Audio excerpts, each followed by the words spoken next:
guys were at Lowe's and we're getting more mulch. We needed at least another 20 bags. So we're getting 20 today, and if we need more, we'll come back and get more. But it's on sale, so you gotta stock up on it.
Guys, we just got back from Lowe's. We got some more mulch today.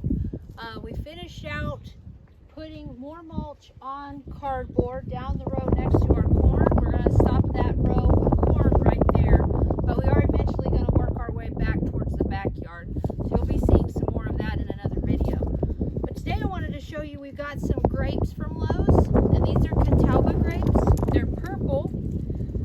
Let's see, they're full sun. They are self-pollinating, and usually after the first year when you plant them, they will start to produce fruit the very next year. So this one was only about $22.98. It's a really good variety. It's supposed to produce big grapes. So we're going to probably get this in the ground today.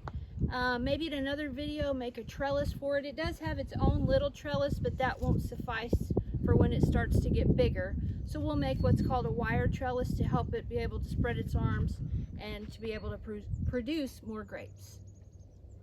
Okay, so right now we're digging our hole, and the hole has to be twice the size of the root ball. The root ball is what is inside of this pot. So what we'll do is we'll pull it out of the pot, we will fluff the root ball, stick it into the ground, and then we're going to bury it with the soil. We're probably going to put a little bit of fertilizer on there. We did buy some 10-10-10 to put on there today. And then once we get it buried, we will add some mulch around the base of the plant, about, what do you see, 2 inches away from the base of the plant. Okay, we've got our plant in the ground. We've sprinkled some of that 10-10-10 fertilizer in with our plant. And we're just going to start backfilling the plant just up to the top, the base where the root ball stops. And then we're going to go ahead and get that mulch on there 2 inches away from the base, and it should be good to go. And we just need to make sure we water it, not constantly, but efficiently, because it takes a lot of water to grow these plants. All right, so now he's going to put that mulch on we were talking about. And we do need to have the mulch be about 2 inches deep around this plant.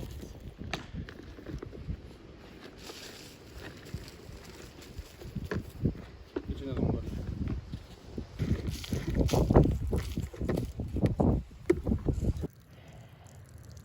Okay, all that's left to do now, since we've got the plant in the ground, got the mulch all around it, we just need to get some water to those roots. So we're going to focus our water flow into the root of the plant. You don't want to spray the leaves or anything like that. That doesn't do anything for a plant. You want to keep the water going straight to the root. We found these flowers in our backyard last year and transplanted over here, and we're doing great. Okay, so next we're tilling up our row for onions. We're going to get our onions in the ground. They are a full sun product. These are white onions, and they are very resistant to the cold. They actually grow best in the cold.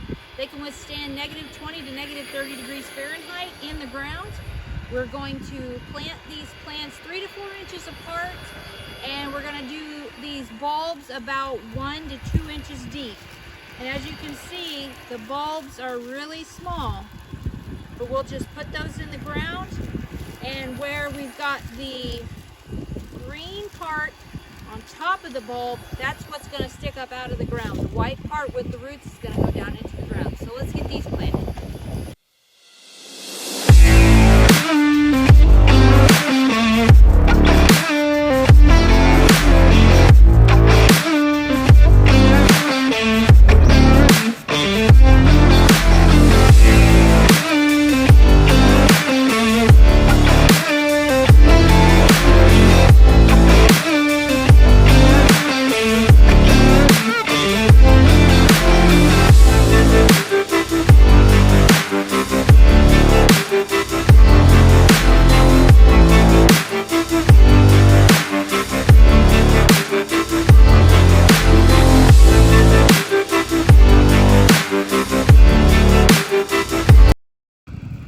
Okay guys, our next tree we're putting in the ground is a Beers Black Fig. So this fig it will fruit after the first year. It needs full sun and it's self-pollinating. It's about $14.98. We got it at Lowe's. And we're going to put this in semi-moist soil. The tree's actually going to get to 10 to 20 feet high, and it can be 10 to 20 feet wide. So you want to make sure you have a big enough area where you plant it that it can spread out and it's not going to interfere with any other plants or anything else that you want to have around.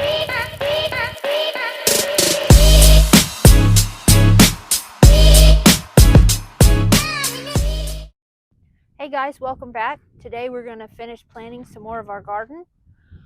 We've got a row tilled for these beans that are going to go in. These are contender beans.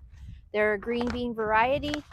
It's actually about 60 degrees outside today, so it is kind of balmy, but they'll be fine. The soil temperature is above 60, so they should seed in the ground just fine and sprout when they're ready. So what we've done is we've ran a string line and we took it all the way down to the end of this row. We do have some pepper plants down there, but we're just going to stop where the pepper plants begin. And we took this device that my husband made for the corn.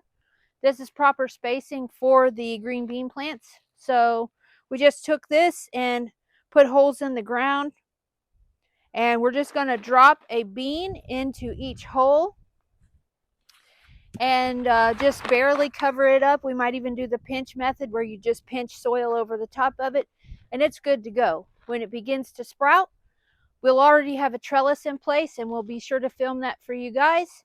And those beans should climb the trellis and produce pods.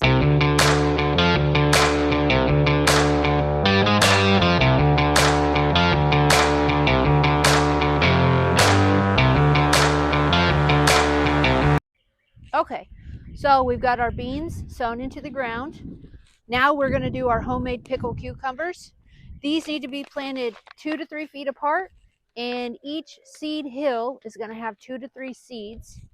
And we're just going to go ahead and run our string line down so we'll have a nice straight row. These are a vining vegetation, so the rows only matter when it begins to sprout. You might have to, what we're going to do is we're going to train ours to climb a trellis. Since they vine out so big, they can take over a whole garden in no time. So we're going to train those to vine. Once they sprout about this tall, we're going to start weaving them into the trellis. But for now, we're just going to sow these directly into the ground. Again, 2 to 3 seeds per hill, 2 to 3 feet apart. So let's go.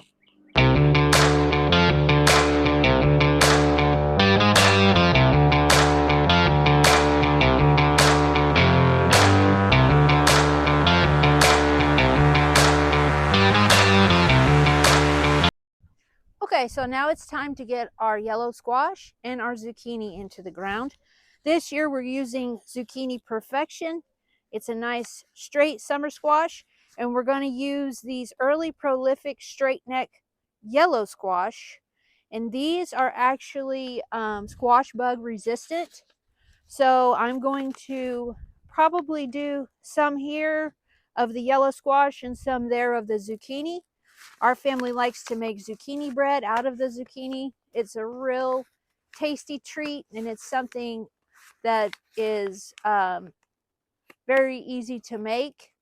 I'll post the recipe sometime on here, or we may even do a video of us making that. We like to do that in the fall, and you can make loaves of zucchini bread and freeze it, and it's really delicious. It tastes a lot like banana bread. So let's go ahead and get these squash into the ground.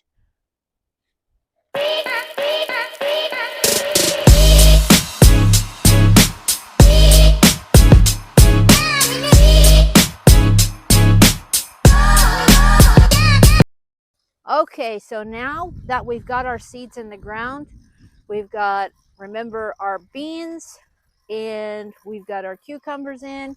My husband is just going down the rows now and spreading that 10-10-10 fertilizer. It's going to be great in helping these plants to get the nutrients they need extra on top of the good dirt they're in. It's just a really good way to boost growth and health of your soil. And we're also going to go over here and get these zucchini and yellow squash fertilized as well. So next up, we'll probably be tending to our rows again and getting our mulch down with the cardboard. But for now, this is what we've got going on today. Again, it is a chilly day, so we're just doing what we can. We had a good rain last night, had some severe weather, so that was really fun.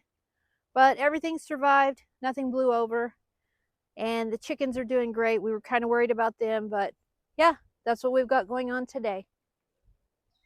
Okay, so as you can see today, we got quite a bit done. We tried to do a little bit more. With the temperature being a little chilly, it's kind of hard for us to get out and do a lot in it. We don't want to put any seeds in the ground that may require a certain temperature of soil and the soil be too cold. But again, the soil is only 63 degrees. That's perfect for most any seeds. So that's it for today, guys. Join us next time when we finish planting our rows of corn. We're going to get those over here in the ground in this area. We've tilled a new area for more corn. We're happy with what we have here, but we just want more. And we think we're going to stagger the planting process. That way we can harvest this smaller patch first and give this one time to produce corn.